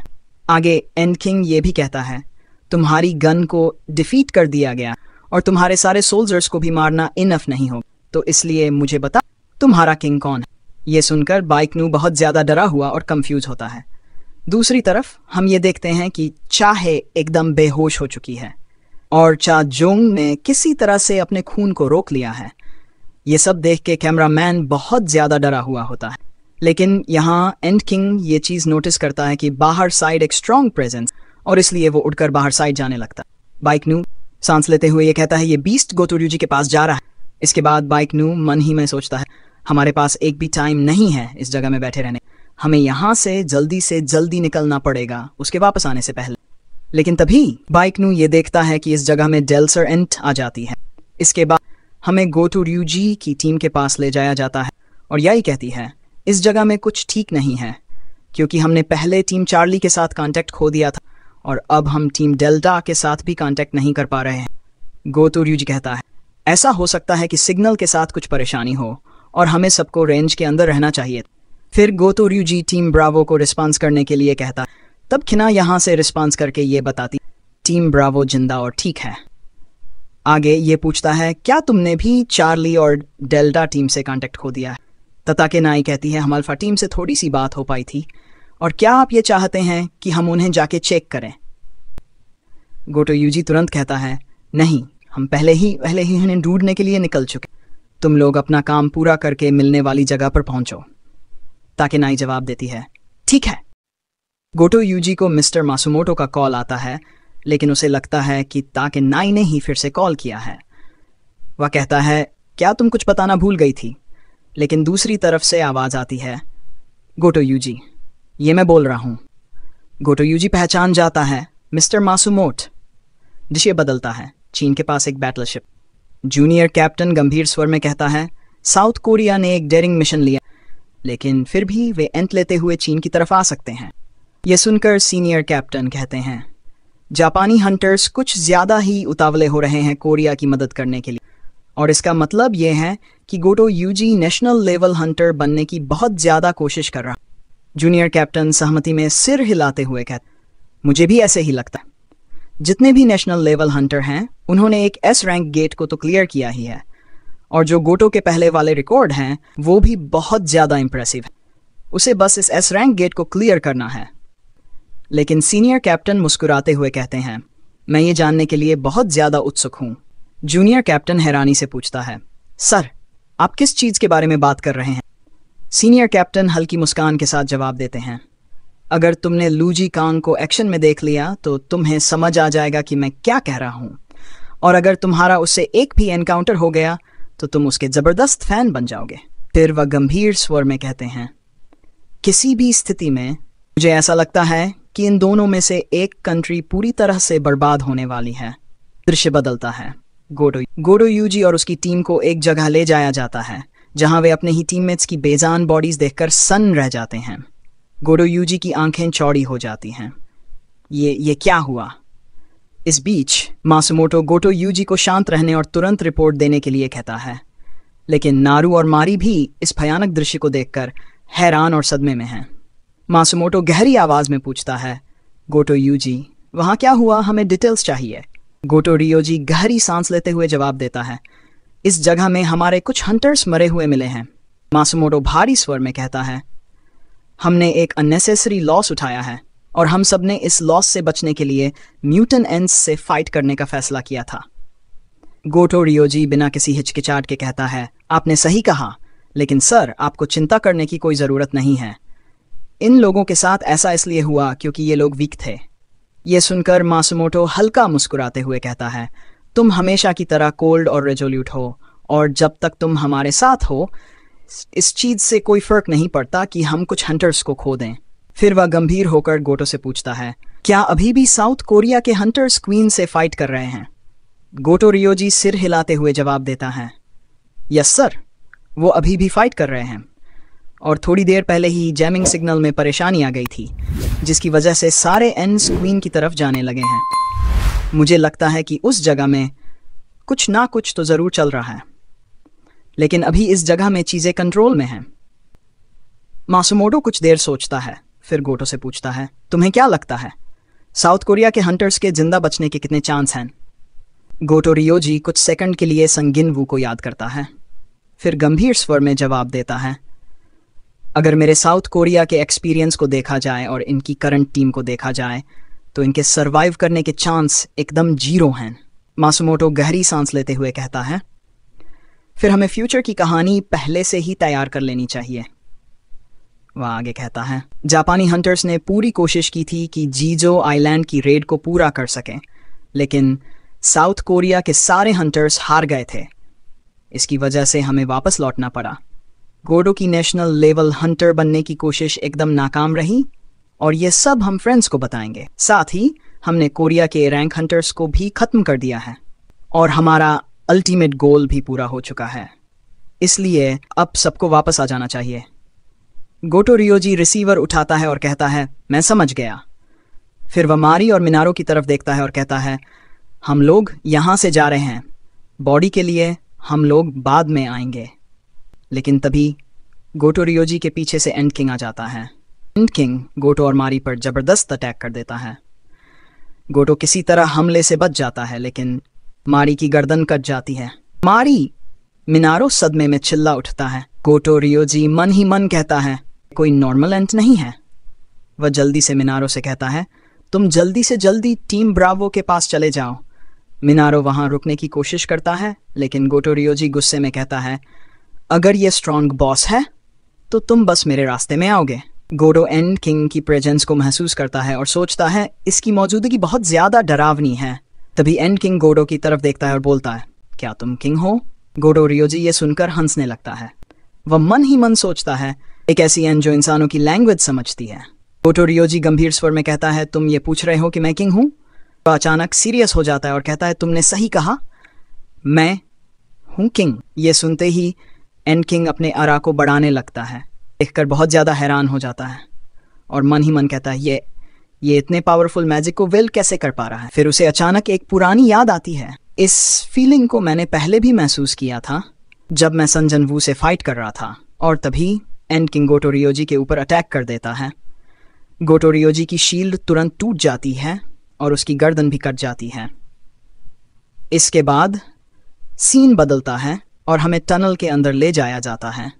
इस जगह में चोई जोंग अपने फायर मैजिक से एन को रोकने की कोशिश कर रहा होता है। बैक योन हो चोंग से घबराते हुए पूछता है, क्या तुम और टेम्परेचर इंक्रीज कर सकते हो?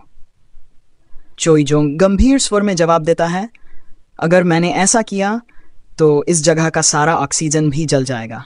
ये सुनकर बैक योन हो मन ही मन कहता है, हम सब घायल हैं। मिन ब्यूंगू ने पूरी कोशिश की थी हमारी चोटों को हील करने की, लेकिन ऐसा करने के बाद भी हम पहले जैसे नॉर्मल नहीं हो सकते। हम सब में से सिर्फ चोई जोंगिन ही ठीक है। अब बस यही उम्मीद कर सकते हैं कि चोई जोंगिन की फ्लेम इन एंड्स को संभाल ले।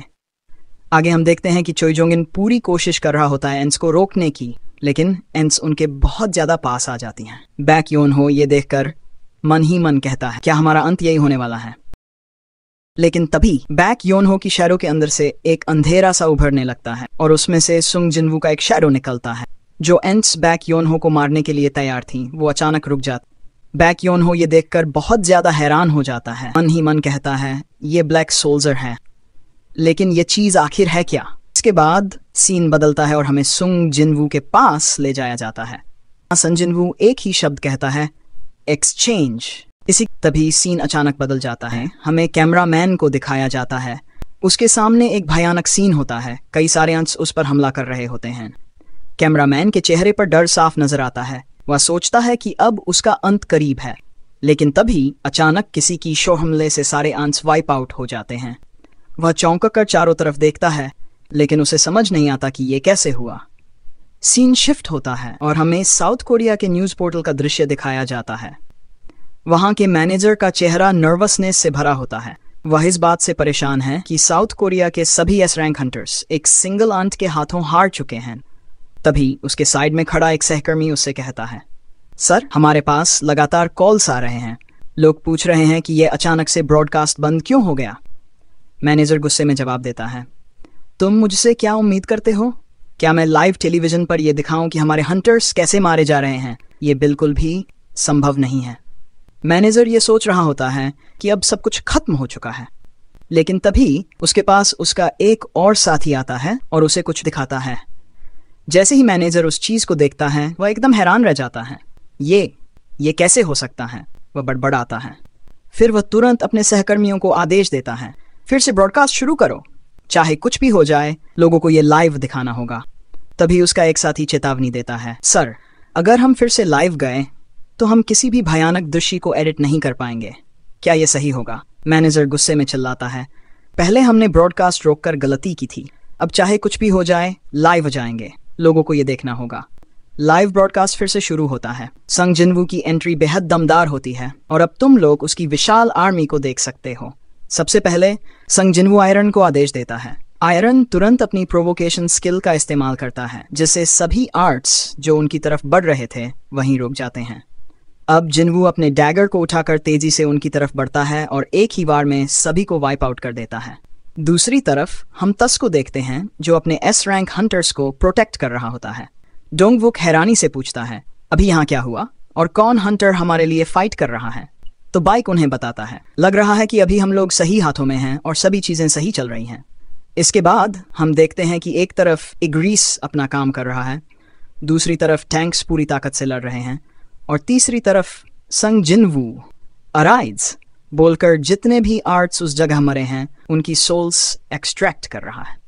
जो भी आर्ट्स उसके साथ हो जाती हैं, जिनवू की टीम में शामिल होती हैं, वे सभी दोबारा से उठे आर्ट्स को वाइप आउट कर रहे होते हैं। अब जैसे ही जिनवू को समय मिलता है, वह अपने साथियों के पास जाता है और सभी को पोशन पिला देता है, जिससे वे हील हो जाते हैं, सिवाय चाय है। डोंगवुक हैरानी से पूछता है, ये दोनों अभी तक ठीक क्यों नहीं हुए? जिनवू जवाब देता है, क्योंकि चाय है इन गंभीर चोटों से गुजर रही है और मैं अपनी हीलिंग एबिलिटी से भी उसे ठीक नहीं कर सकता। अब जिनवू चाय है इनको देखकर समझ जाता है कि वह धीरे धीरे कमजोर पड़ रही है। फिर वह डोंगवुक से कहता है, ऐसा लग रहा है कि हमने यहाँ अपना काम पूरा कर लिया है। इससे पहले कि और आंट्स यहाँ आ जाएं, हमें तुरंत निकलना होगा। जैसे ही वे वहां से निकलने वाले होते हैं, अचानक जिनवू को कुछ महसूस होता है। तभी ब्लैक आंट, जो मुखी आंट है, उनकी तरफ बढ़ता है और बेहद भयानक अंदाज में कहता है, तुम्हारा किंग बाहर नहीं था।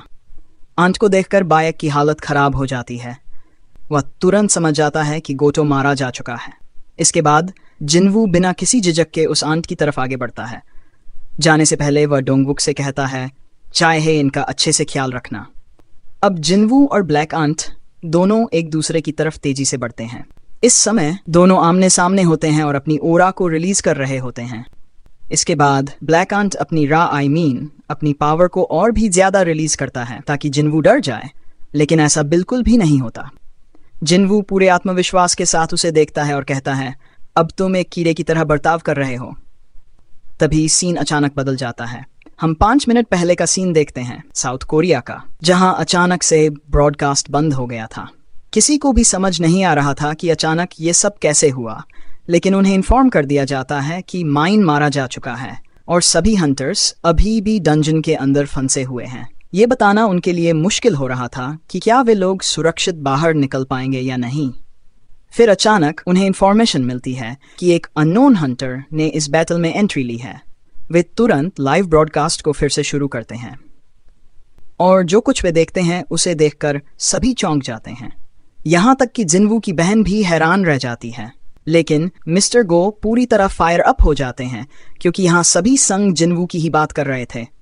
इसके बाद बैटल के अंदर हम देखते हैं कि ब्लैक आंट जिनवू पर एक जोरदार हमला करता है, सीधा उसके चेहरे पर। बाकी हंटर्स को लगता है कि जिनवू इस आंट को अंडर एस्टिमेट कर रहा है और शायद अब उसका खेल खत्म हो चुका होगा, लेकिन अगले ही पल जिनवू पर इस अटैक का कोई असर नहीं होता। फिर वह अपनी कमांडर टच स्किल का इस्तेमाल करता है और उस आंट को घुटनों के बल झुकने पर मजबूर कर देता है। इसके बाद वह तेजी से उसके करीब पहुंचता है और उसके चेहरे पर एक और जबरदस्त वार करता है। इस अटैक का इम्पैक्ट इतना तगड़ा होता है कि आंट सीधा उड़कर दीवार से टकरा जाता है। ये देखकर बाकी लोग हैरान रह जाते हैं, लेकिन तभी डंगबुक कहता है, कोच बाय कोच जंग, क्या आप लोग सच में श्योर हैं कि ये सिर्फ एक मैजिक टाइप हंटर है? इस पर बायक जवाब देता है, मुझे पता था कि ये ताकतवर होगा, लेकिन मैंने कभी सोचा भी नहीं था कि ये इतना ज्यादा मजबूत बन जाएगा। लेकिन तभी आंट एक बार फिर जिन्वू की तरफ तेजी से बढ़ता है। ये देखकर जिन्वू सोचता है, इस आंट की बॉडी काफी टफ है, इसके एक्सोस्केलेटन की वजह से। कितना इरिटेटिंग है। इस वक्त जिन्वू का चेहरा डरावना लग रहा होता है। फिर आंट उस पर हमला करता है, लेकिन जिन्वू आसानी से उसका अटैक ब्लॉक कर देता है। इसके बाद वह सीधा आंट के पेट में एक जोरदार घूंसा मारता है। हालांकि आंट भी तुरंत जवाबी हमला करता है और जिन्वू के चेहरे पर एक तगड़ा वार करता है। इस तरह दोनों के बीच भयंकर फाइट चलती रहती है। अब आंट के मन में भी एक ही सवाल चल रहा होता है, मैं इस बैटल को हार रहा हूँ, लेकिन आखिरकार ये इंसान है कौन? तभी जिन्वू तेजी से उसके क्लोज जाता है और उसके चेहरे पर एक जोरदार मुक्का जड़ देता है। लेकिन आंट अभी भी हार मानने को तैयार नहीं होता। वह अपनी लंबी जीभ निकालता है और उससे जिन्वू को हल्की सी खरोंच दे देता है, जिससे जिन्वू थोड़ा पीछे हट जाता है। अब जिन्वू की बॉडी पर जहर फैलने लगता है और तभी आंट उसके पास आता है और घमंड भरी आवाज में कहता है, तुमने अपनी पूरी ताकत लगा दी ह्यूमन, लेकिन अब तुम मरने वाले हो। इसके बाद वह तेजी से जिन्वू की ओर झपटता है हमला करने के लिए। ऐसा लग रहा होता है जैसे अब जिन्वू का खेल खत्म। लेकिन जैसे ही आंट का अटैक लगने वाला होता है, जिन्वू बिना किसी दिक्कत के उसका हमला रोक देता है। ये देखकर आंट पूरी तरह से चौंक जाता है। फिर बिना कोई मौका दिए जिन्वू उसके चेहरे पर एक और जबरदस्त वार करता है।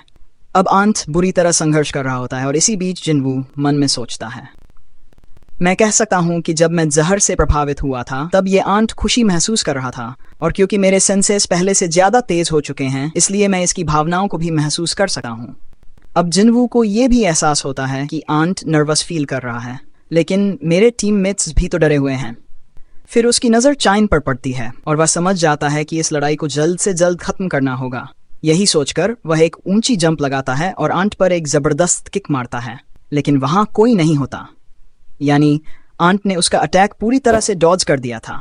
इसके बाद जिन्वू तुरंत ऊपर आसमान की तरफ देखता है और नोटिस करता है कि आंट अब हवा में उड़ रहा है।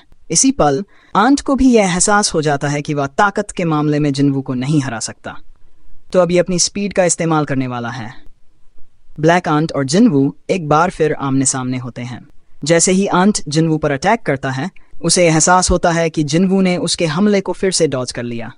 इनकी फाइट देखकर कोई भी नहीं कह सकता कि कौन किस पर हावी हो रहा है। दूसरी तरफ आंट के मन में एक ही सवाल होता है, ये मेरे साथ इतनी आसानी से कैसे मुकाबला कर रहा है? वहीं जिन्वू सोचता है कि ये आंट शायद डेमन किंग से भी ज्यादा ताकतवर है, लेकिन उसने डेमन किंग को हराकर लेवल अप किया है और अब उसके पास कई पावरफुल वेपन भी हैं। इसी वजह से वो आंट को जबरदस्त डैमेज देने लगता है, जिसे तुम स्क्रीन पर देख सकते हो। अब जिन्वू इस आंट का दी एंड करने वाला है। सबसे पहले वो अपने डैगर का इस्तेमाल करके आंट पर मल्टीपल अटैक करता है और फिर क्रिटिकल अटैक का यूज करता है। इसके बाद वो लगातार ताबड़तोड़ ब्लोज मारता है, जिससे आंट की हालत बद से बदतर हो जाती है। इसी दौरान जिन्वू को एक नोटिफिकेशन मिलता है कि उसका क्रिटिकल अटैक अपने मैक्सिमम लेवल पर अपग्रेड हो चुका है, जिसका नाम है म्यूट। दूसरी तरफ आंट को एहसास हो जाता है कि वो इस लड़ाई में टिक नहीं पाएगा और वो वहां से भागने की कोशिश करता है।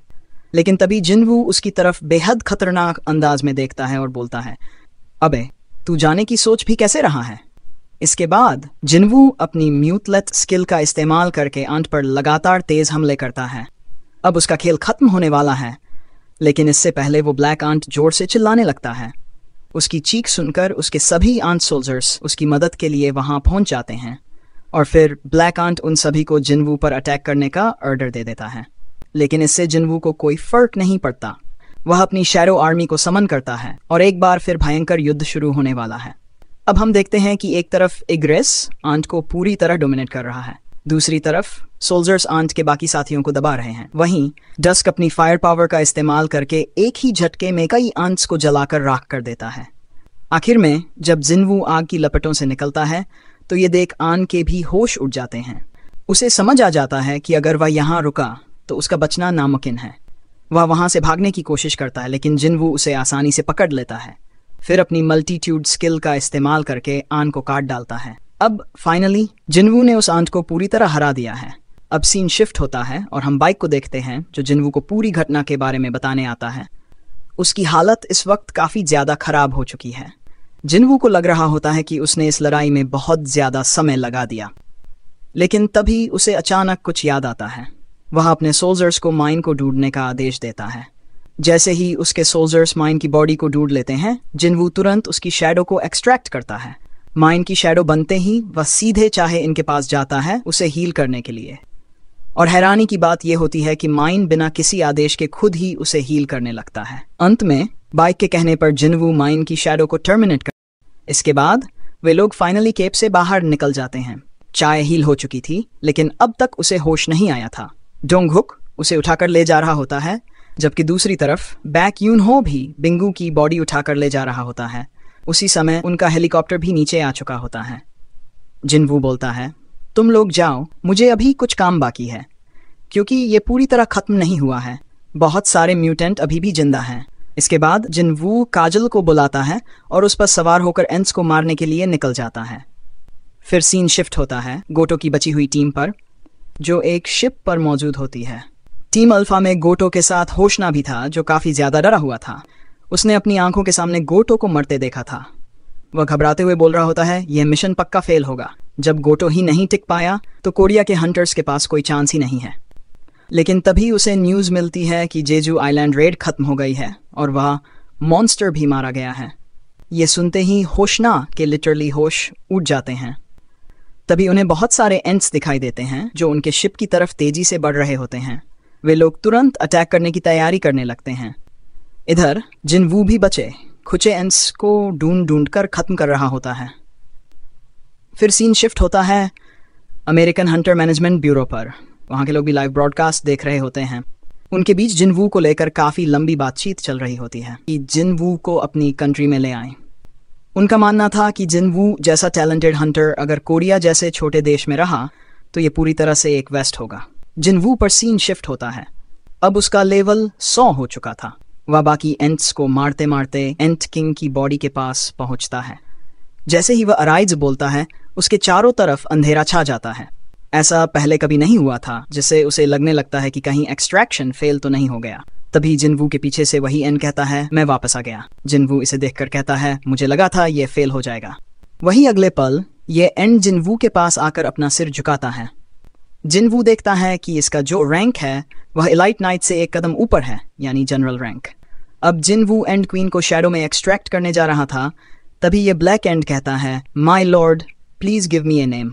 जिनवू देखता है कि ये एंड भी उसके दूसरे शैडो की तरह उसे लॉयल्टी दिखा रहा है। जिनवू उसे कहता है, तुम कैसे बोल सकते हो?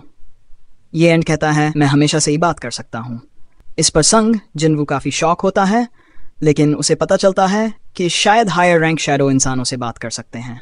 अब जिनवू उस ब्लैक एंड से कहता है, तुम्हें पता है ना, मैंने ही तुम्हें मारा था, तो क्या तुम अभी भी मेरे साथ आना चाहते हो? ब्लैक एंड जवाब देता है, मुझे आपने नहीं मारा, बल्कि आपकी शक्ति से मेरा पुनर्जन्म हुआ है। मैं आपके साथ चलना चाहता हूँ, और वह भी अनंत काल तक। तो please give me a name. जिनवू सोच रहा था कि वह इसका क्या नाम रखे। तभी उसे एक राइटर का नाम याद आता है जिसने एक नोवेल लिखी थी जिसका टाइटल था द एंड। तो जिनवू उस ब्लैक एंड से कहता है, अब से तुम्हारा नाम होगा बेरू। बेरू अपने नाम के लिए जिनवू को शुक्रिया कहता है। उसके बाद जिनवू एंड क्वीन के पास जाकर उसे अराइज करता है। जैसे ही वह शैडो में कन्वर्ट होता है, दूसरे एंड कुछ अजीब सा बिहेव करने लगते हैं। जिनवू शॉक होता है कि दूसरे एंड के साथ उसका बॉन्ड कमजोर हो रहा है। ये चीज जिनवू बेरू से पूछता है। बेरू कहता है, एंड क्वीन के पास सिर्फ एक ही एबिलिटी है जो दूसरे एंड को कंट्रोल करने के लिए काम आती है। जिनवू कहता है, इसका मतलब जब तक क्वीन जिंदा है वह एंड्स को कंट्रोल कर सकती है। बेरू जवाब देता है, हाँ सही कहा। जिनवू उससे दूसरा सवाल पूछता है, क्वीन का माना लेवल उसके रैंक के हिसाब से इतना कम क्यों है? बेरू बताता है, क्वीन की माना ज्यादातर रिप्रोडक्शन के लिए इस्तेमाल होती है, इसी वजह से उसकी माना इतनी कम है। अब जिनवू समझ जाता है कि बैटलफील्ड में क्वीन का कोई काम नहीं है, तो वह उसकी शैडो को टर्मिनेट कर देता है। इसके बाद जिनवू अपने शैडो को मैजिक स्टोन कलेक्ट करने से मना करता है, क्योंकि ये मैजिक स्टोन जेजू आइलैंड को फिर से बनाने के लिए एक महत्वपूर्ण संसाधन के रूप में काम आएगा। जिनवू मन में सोचता है, बाहर जो एंट्स मौजूद हैं, क्या मैं उन्हें मार पाऊंगा अपनी इतनी छोटी सी सेना से? लेकिन बेरू साइड से बोलता है, मास्टर, मैं फील कर सकता हूं कि हमारे एनिमी को काफ़ी दिक्कत हो रही है क्योंकि उनका कोई लीडर नहीं है और उनका फॉर्मेशन भी टूट रहा है। जिनवू उससे पूछता है, क्या तुम उन सभी बचे हुए एंट्स को वाइप आउट कर सकते हो? बेरू बहुत एटीट्यूड से कहता है, अगर आप मुझे हुक्म दें तो मैं कुछ भी कर सकता हूं मास्टर। इसके बाद सीन बाहर शिफ्ट होता है। काफ़ी सारे हंटर्स अपने बैटलशिप और मैजिक से एंट्स को वाइप आउट कर रहे थे, लेकिन उनके सामने अभी भी काफ़ी सारे एंट्स मौजूद थे जो उनके ही शिप की तरफ आ रहे थे। सभी लोग डरे हुए थे। तभी एंट्री होती है बेरू की। वह एक ही बार में काफ़ी सारे एंट्स को वाइप आउट कर देता है। वहीं हमें मैप के जरिए दिखाया जाता है कि एंट्स को टर्मिनेट करने का मिशन 2 दिन तक चला। दूसरी तरफ हम एक शिप को देखते हैं। रिपोर्ट्स के अनुसार बहुत सारे एंट्स को चाइनीज ओशन के पास भी देखा गया था। तभी शिप के अंदर से एक बंदा कहता है, सर, इन एंट्स के सेकंड लेयर हमारे शूटिंग रेंज के अंदर है, तो हम क्या करें? ये सुनकर बंदा जवाब देता है, रुक जाओ, लगता है हमारा जो हीरो है खुद इन सबको मारकर मजे लेना चाहता है। इसके बाद ये हंटर अपने शॉट निकालता है और एक ही बार में काफ़ी सारे एंट्स को मार देता है। सीन चेंज होता है। अब हम एक लड़की को देखते हैं जो अपने बॉस से कहती है, आप क्या सोच रहे हैं सर? ये जो बंदा होता है वह संग जिनवू और वांग डोंगसू के लफड़े के बारे में बात कर रहा होता है। वह ये भी मेंशन करता है कि अब तो संग जिनवू और उसका मिलना काफ़ी ज़्यादा मुश्किल हो गया है। इस बंदे का नाम थॉमस आंद्रे है, जो स्कैवेंजर गिल्ड का मास्टर है। ये वही गिल्ड है जिसमें वांग डोंगसू भी है। लड़की पूछती है, अब क्या करेंगे आप अगर संग जिनवू और वांग डोंगसू एक दूसरे से लड़ने लगे तो? थॉमस बड़े गुस्से में जवाब देता है, तुम मुझे अभी तक नहीं जानती। मिस्टर वांग स्कैवेंजर गिल्ड की प्रॉपर्टी है और स्कैवेंजर गिल्ड मेरी। मैं किसी को भी माफ़ नहीं करूंगा जो मेरी प्रॉपर्टी को मैस अप करने की कोशिश करेगा, चाहे वो यूनाइटेड स्टेट्स की गवर्नमेंट ही क्यों न हो। सीन चेंज होता है। अब सीन जेजू आइलैंड रेड की तीसरी रात में शिफ्ट होता है। यहाँ हंटर्स गिल्ड के लोग जेजू आइलैंड पर मैजिक स्टोन कलेक्ट करने के लिए आए हैं। सभी एक दूसरे से नॉर्मल बातें कर रहे थे। तभी मिस्टर पार्क की नज़र एक एंड पर पड़ती है जो छुपा हुआ था। वह अपने शॉर्ट से उस एंड को काट डालता है और बाकी लोगों से कहता है, तुम्हें टेंशन लेने की ज़रूरत नहीं है। कुछ एंड्स यहाँ हो सकते हैं जो घूमते हुए दिखाई दें, लेकिन मैं तुम सबको प्रोटेक्ट करूँगा। लेकिन तभी मिस्टर पार्क की एक साथी की नज़र एक बड़े और ख़तरनाक मॉन्स्टर पर पड़ती है। वह घबराई हुई आवाज़ में कहती है, मिस्टर पार्क, ये क्या है? ये एंड्स जैसा नहीं लग रहा। ये मॉन्स्टर उन सभी की तरफ बढ़ रहा होता है। मिस्टर पार्क चिल्लाकर कहता है, अबे तू है कौन? लेकिन वह बंदा एक अजीब सी भाषा में बोलने लगता है। मिस्टर पार्क उसकी भाषा सुनकर समझ जाता है कि ये बीस्ट लैंग्वेज है। तभी पास से एक और बंदा आता है और चुटकी बजाता है। उसके चुटकी बजाते ही वहाँ मौजूद सभी लोग बेहोश हो जाते हैं। ये देखकर बीस्ट कहता है, अबे तू क्या कर रहा है? दूसरा बंदा कहता है, हमें यहाँ कोई हंगामा खड़ा करने की ज़रूरत नहीं है, इसलिए मैंने इन सबको बेहोश कर दिया है। बीस्ट पूछता है, क्या तुमने वो सेंस किया? दूसरा बंदा जवाब देता है, हाँ बिल्कुल, वह उसी की पावर थी। ये दूसरा बंदा आइस मोनार्क होता है, जो आगे कहता है वह इंसानों की मदद क्यों कर रहा है। बीस्ट मोनार्क आइस मोनार्क से कहता है, अगर तुझे इतना ही क्यूरियस है तो तू जाकर उससे खुद पूछ ले। लेकिन आइस मोनार्क गंभीर आवाज़ में जवाब देता है, मुझे उससे कुछ पूछने की ज़रूरत नहीं है, मुझे बस पता है कि वह हमारे प्लान के रास्ते में आ रहा है। इसके बाद आइस मोनार्क एक गेट क्रिएट करता है। आइस मोनार्क गेट के अंदर चला जाता है और सीन में सिर्फ बीस्ट मोनार्क रह जाता है। बीस्ट मोनार्क कुछ चुपचाप खड़ा रहता है और फिर खुद भी एक गेट क्रिएट करता है, लेकिन वह किसी इंसान को नुकसान नहीं पहुंचाता और बिना किसी हंगामे के वहां से निकल जाता है। इसी के साथ ये एपिसोड समाप्त होता है। आपको ये कैसा लगा हमें कमेंट करके बताइए। अगर आपको वीडियो पसंद आई हो तो लाइक और शेयर करना ना भूलें, और अगर आप ऐसी ही और मज़ेदार एनिमे एक्सप्लेनेशन देखना चाहते हैं तो चैनल को सब्सक्राइब करें और बेल आइकन ज़रूर दबाएं ताकि आपको नई वीडियो की नोटिफिकेशन सबसे पहले मिले। मिलते हैं अगले वीडियो में एक और ज़बरदस्त एनिमे एक्सप्लेनेशन के साथ।